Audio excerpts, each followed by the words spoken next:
उमेश हत्याकांड पर भी अतीक से हो सकती है पूछताछ, ये जानकारी भी मिल रही है। 1 महीने बाद भी यूपी पुलिस शूटर्स की तलाश कर रही है। प्रयागराज में 24 फरवरी को उमेश पाल का मर्डर हुआ था और उसमें भी मुख्य साजिशकर्ता माना जा रहा है इसी माफिया अतीक अहमद को। और जानकारी ये मिली थी कि इसी साबरमती जेल में रहते हुए अतीक अहमद ने उमेश पाल की हत्या की पूरी प्लानिंग की थी और अब उसी साबरमती जेल से उसे लेकर आया जा रहा है यूपी, उसे लेकर आया जा रहा है प्रयागराज।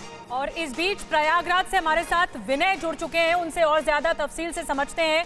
विनय, पुलिस महकमे में हलचल होगी आज, क्योंकि आज वो बड़ा दिन है जब गुजरात से निकलेगी गाड़ी अतीक अहमद की, माफिया अतीक अहमद की, और साबरमती जेल से निकलकर प्रयागराज आएगी। क्या कुछ हलचल इस वक्त है और क्या कुछ इनपुट्स मिल रहे हैं?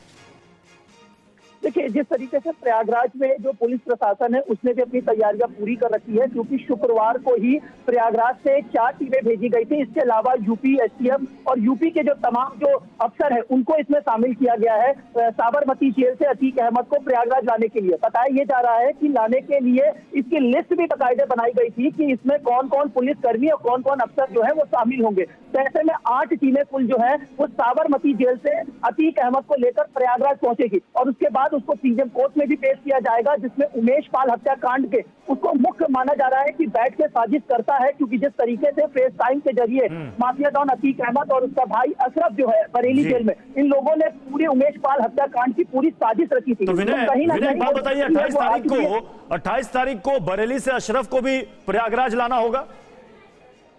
जी बिल्कुल, 28 तारीख को अशरफ को भी बरेली से प्रयागराज लाने की तैयारी जो है वो गोपनीय ढंग से पूर्ण रूप से पूरी कर ली गई है और 28 को लाना लगभग सूत्रों के मुताबिक कहते तय माना जा रहा है कि बरेली से अशरफ को लाया जाएगा और आज जो है लगभग 3 बजे साबरमती जेल से कहते हैं माफिया डॉन अतीक अहमद को प्रयागराज लाया जाएगा। बिल्कुल बिल्कुल, हमारे साथ पंकज झा भी इस वक्त मौजूद हैं। पंकज, यानी 18 साल पहले प्रयागराज में एक हत्याकांड अंजाम दिया जाता है राजू पाल का, उसमें जो मुख्य गवाह है उमेश पाल, उसके अपहरण के केस में अतीक अहमद को अब प्रयागराज लाया जा रहा है। ऐसे वक्त में जब उमेश पाल का भी मर्डर हो चुका है और उसके मर्डर का आरोप, साजिश रचने का आरोप इसी अतीक अहमद पर है, यह अपने आप में महत्वपूर्ण। देखिए, बहुत सारी कड़ियां हैं जो उलझी हुई हैं समीर। देखिए, उमेश पाल ने पहले भी अपनी जान पर खतरे की बात कही थी। वो विधायक राजू पाल की हत्या का मुख्य गवाह था, उसकी हत्या हो जाती है। उस हत्या की साजिश रचने का आरोप भी अतीक अहमद पर लग रहा है, उसके भाई पर लग रहा है और ये दोनों जेल में बंद हैं। जो शूटर उसमें शामिल थे वो भी अभी तक नहीं पकड़े गए। तो बहुत सारी धागे जो है वो उलझी हुई है, लेकिन मेन मसला जो है वो 28 तारीख की अदालत के फैसले का है। हमारे साथ इस वक्त सचिन पाटिल भी इस वक्त जुड़ चुके हैं साबरमती जेल के बाहर से। सचिन, क्या अंदर से खबरें आ रही हैं? 3 बजे लेकर निकलेगी टीम।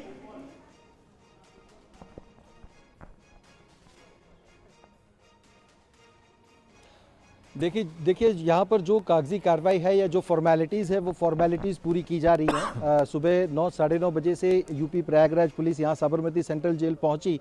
उसके बाद जो भी कानूनी प्रक्रिया है वो कानूनी प्रक्रिया पूर्ण की जा रही है, क्योंकि हाई सिक्योरिटी बैरक में अतीक अहमद को यहाँ पर रखा गया था, तो स्वाभाविक तौर पर उसके जो कुछ प्रोसेस है वो प्रोसेस कंप्लीट करना ज़रूरी है। तो इसी के भाग रूप यहाँ पर यूपी प्रयागराज पुलिस जब यहाँ पहुँची है उसके बाद की जो फॉर्मेलिटीज़ है उस फॉर्मेलिटी में जिस तरीके से 268 जो होती है एक प्रावधान होता है जिसमें हाई सिक्योरिटी बैरक में अगर कोई कैदी होता है तो उसको रिवॉक किया जाता है, उसके बाद उसको यहाँ से कहीं पर भी शिफ्ट करने की जो प्रक्रिया है वो प्रक्रिया पूर्ण की जा सकती है। तो उसके अंदर कोई अड़चन ना आए, उसकी जो बाधाएं वो बाधाएं एक तरीके से हम कह सकते हैं यहाँ पर कि वो पूर्ण की जा रही है कि उसके बाद यहाँ से उनको यहाँ पर शिफ्ट किया जाए। ठीक है। और पूर्व डीजीपी इस वक्त ओपी सिंह साहब हमारे साथ जुड़ गए हैं। डीजीपी साहब, ये जो बड़ी कार्रवाई हुई है, एक बहुत बड़ी कार्रवाई इसीलिए भी क्योंकि इससे पहले माफिया मुख्तार अंसारी को भी शिफ्ट किया गया था, लेकिन अब डॉन अतीक अहमद जो कि साबरमती जेल में बंद था, उसके प्रक्रिया के तहत उसे कोर्ट में पेश किया जाना है। नहीं, बिल्कुल सही है। जहां भी मुकदमे चलते हैं वहां पे एक्यूज को आना पड़ता है, और चूंकि अतीक अहमद के सारे मुकदमे, मोस्ट मुकदमे जो हैं वो यूपी के हैं और पहले वो देवरिया में और उसके बाद उसे साबरमती में भेजा गया था। तो ये लाजमी था कि जुडिशियल प्रोसेस के अंतर्गत उसको साबरमती से यहाँ ट्रायल के लिए लाया जाएगा और उसकी ट्रायल यहाँ होगी। मुख्तार अंसारी की भी यही हुई थी। मुख्तार के समय में भी उसे पंजाब में बंद रखा गया था और मैंने स्वयं डीजीपी के रूप में कई बार पंजाब गवर्नमेंट को पत्र लिखा था कि उसे यहाँ ट्रांसफर किया जाए, लेकिन पंजाब गवर्नमेंट नहीं मान रही थी। अंततोगत्वा उसे लाना पड़ा और उसके बाद उसे यहाँ के जेल में रखा गया और फिर बाद में उसका कन्विक्शन। बिल्कुल सही बात है ओपी सिंह साहब, ये इस तरह का रूटीन प्रोसीजर जो है वो हमें इससे पहले भी देखने को मिला है, एक बार फिर वही किया जा रहा है। लेकिन ये मामला अपने आप में इंपॉर्टेंट इसलिए हो जाता है, आप भी समझ रहे होंगे, जिस तरह से राजनीतिक बयानबाजियां भी हुई हैं, खासतौर पर उमेश पाल मर्डर केस के सामने आने के बाद और इस हत्याकांड को जिस जघन्य तरीके से अंजाम दिया गया उसके बाद, कि अतीक अहमद ने खुद इस बात का अंदेशा जताया सुप्रीम कोर्ट में कि अगर उसे यूपी लेकर आया जाएगा तो उसे फर्जी एनकाउंटर का खतरा है, उसकी जान ले ली जाएगी, उसकी गाड़ी पलट सकती है। इस तरह के बयानात भी कुछ राजनेताओं की तरफ से दिए गए। ऐसे में आप इसको कितना अलग मानते हैं? देखिए, ये बयानबाजी तो राजनीतिक कारणों से किया गया है, जिसमें कोई सच्चाई नहीं होनी चाहिए। एक क्रिमिनल जुडिशियल सिस्टम होता है, एक क्रिमिनल प्रोसीजर है, उस क्रिमिनल प्रोसीजर के अंतर्गत एक्यूज को लाया जाता है और इनकाउंटर की संभावना या नो संभावना ये तो कहना बड़ा मुश्किल है, क्योंकि ये जो जब लाया जाएगा उसका ट्रायल होगा, पूरी जुडिशियल प्रोसेस को कंप्लीट किया जाएगा। मुख्तार अंसारी के साथ तो कोई ऐसी घटना हुई नहीं। आपने भी तो ओपी सिंह साहब, आपने भी अतीक अहमद के खिलाफ कार्रवाई की है इससे पहले?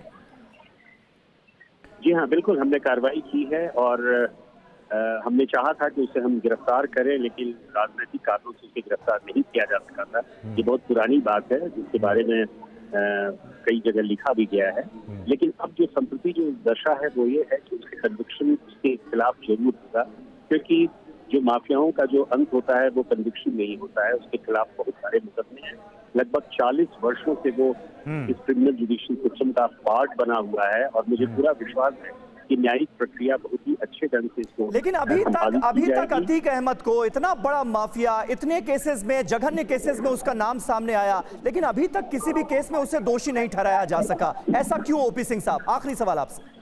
देखिए, पूर्व की जितनी भी सरकारें हुई हैं उन्होंने इस प्रोसीजर की ओर ध्यान नहीं दिया है और सबसे बड़ी चीज है कि जो क्रिमिनल जस्टिस सिस्टम है, अब कन्विक्शन रेट इसलिए बढ़ रहे हैं कि सारी को और फास्ट ट्रैक से और ट्रायल की प्रोसीजर्स को बढ़ाया जा रहा है और यही कारण है विटनेसेस को बुलाया जा रहा है, को खोला जा रहा है, उनको फास्ट ट्रैक पे लाया जा रहा है, विटनेसेस को बुला कर उनकी गवाही दी जा रही है। तो एक जो प्रोसिक्यूशन का जो एक रोबस्ट सिस्टम होता है वो रोबस्ट सिस्टम चलाया जा रहा है और यही कारण है कि मुख्तार अंसारी पहली बार उसे एक कन्विक्शन हुआ है और अतीक अहमद भी कन्विक्शन के कगार पे है। तो मैं समझता हूँ कि ये फास्ट ट्रैक के कारण और जुडिशियल प्रोसेस के कारण ये संभव हो पा रहा है और इसमें जो वर्तमान सरकार है वो ये बहुत हद तक सक्षम है करने के लिए। 28 तारीख को एमपी एमएलए कोर्ट का फैसला आना है। अब देखना है कि अतीक अहमद को लेकर कोर्ट क्या फैसला सुनाती है। हमारे साथ पंकज झा भी लगातार बने हुए हैं। पंकज, एक बात तो है कि ठीक है, ये कोर्ट का रूटीन प्रोसेस है कि अगर दूसरी जगह जेल में है तो उसको यहाँ शिफ्ट करना होगा, लेकिन ये मामला हाई प्रोफाइल मामला है, चर्चित मामला है और मीडिया भी इसका जबरदस्त कवरेज कर रही है कि कब अतीक निकलेगा, कब यहाँ पर लाया जाएगा, सारी चीजें होंगी। ऐसे में बार बार वो एक बात जो अतीक अहमद के वकील कह रहे हैं, हमें डर है फर्जी एनकाउंटर का, एक चैलेंजिंग तो है ये यूपी पुलिस के लिए भी, यूपी एसटीएफ के लिए। देखिए, ये मसला तब आया था जब विकास दुबे की गाड़ी पलट गई थी और उसका एनकाउंटर हो गया, तो उसे उज्जैन से लाया जा रहा था। उसके बाद यूपी पुलिस पर एक मुहावरा चस्पा हो गया कि गाड़ी पलट जाती है। लेकिन सबसे बड़ी बात की तरफ मैं आपका ध्यान दिलाना चाहूंगा कि अतीक जेल में बंद था साबरमती में, अशरफ था बरेली जेल में बंद, और जिस व्यक्ति जो मेन गवाह था और जिस कहा कि मेरी जान को खतरा है, उसे दिन दहाड़े जिस तरीके से मारा गया उसके घर के सामने, और पता था साफ शूटर्स को, अतीक गैंग के लोगों को, अतीक के बेटे को कि वहां सीसीटीवी कैमरे है, किसी ने अपने चेहरे नहीं ढके, वो बिल्कुल चुनौती देनी थी और अतीक ने फिर से उस इलाके में इस घटना के बाद अपना खौफ बना लिया है। एक लंबे अरसे के बाद 28 तारीख को इस पे फैसला आएगा, सजा होगी। इतने सालों से तो कोई गवाह भी नहीं पहुंच पाता था, किसी मामले में उसे दोषी भी नहीं दिया गया, तो एक बड़ी चीज होने वाली 28 तारीख को कोर्ट के फैसले पर सबकी नजर। बिल्कुल, सबकी नजरें इसी पर हैं और अब टिक गई है जाकर साबरमती जेल से गाड़ी निकलेगी अतीक अहमद की। किसी भी वक्त अतीक को यूपी पुलिस को सौंपा जाएगा। जो दस्तावेजी कार्रवाई है वो चल रही है इस वक्त जेल के भीतर। साबरमती जेल प्रशासन यूपी पुलिस को सौंपेगा वो तमाम दस्तावेज के साथ। अतीक अहमद की जो सिक्योरिटी है वो भी सौंपी जाएगी और उसके बाद उसके बाद गाड़ी निकल पड़ेगी साबरमती जेल से इलाहाबाद की तरफ, प्रयागराज की तरफ। और प्रयागराज आने में ही सड़क रास्ते में बताया जा रहा है कि 30 घंटे का वक्त लगेगा, 30 घंटे का लंबा समय लगेगा।